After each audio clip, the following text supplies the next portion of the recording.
بسم اللہ الرحمن الرحیم۔ شروع اللہ کے نام سے جو بڑا مہربان نہایت رحم کرنے والا ہے۔ ایک بات جان لو، رشتہ وہی کامیاب ہوتا ہے جو دل سے جڑا ہو، ضرورت سے نہیں۔ نوح علیہ السلام کا بیٹا جہنم میں، ابراہیم علیہ السلام کا چچا جہنم میں، لوط علیہ السلام کی بیوی جہنم میں اور فرعون کی بیوی جنت میں۔ کون کس کا کیا لگتا ہے، اللہ کو اس کی پرواہ نہیں۔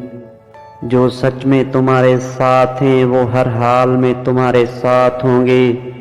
جنہیں جانا ہوتا ہے وہ بنا کسی وجہ کے بھی چلے جاتے ہیں۔ اللہ پاک کو ان تین گھروں سے سخت نفرت ہے۔ نمبر 1، جس گھر میں عورت کی آواز مرد کی آواز سے اوپر ہو جائے یعنی تیز ہو جائے، اس گھر کو 70,000 فرشتے سارا دن کوستے ہیں۔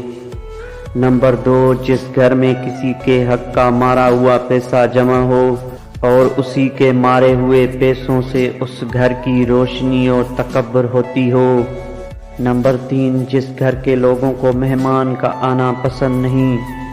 حضرت جبرائیل علیہ السلام فرماتے ہیں اس گھر کے نمازوں کا ثواب فرشتے لکھا نہیں کرتے۔ رشتے اور تعلق نبھانا ایک فن ہے جس کے لیے دولت کی نہیں، محض احساس کی ضرورت ہوتی ہے۔ مشکل تو یہ ہے کہ ہمیں پیٹھ پیچھے بولنے والے با اخلاق اور منہ پر بولنے والے بدتمیز لگتے ہیں۔ دوستو، ویڈیو اچھی لگے تو لائک شیئر ضرور کر دیجیے گا۔ اللہ حافظ۔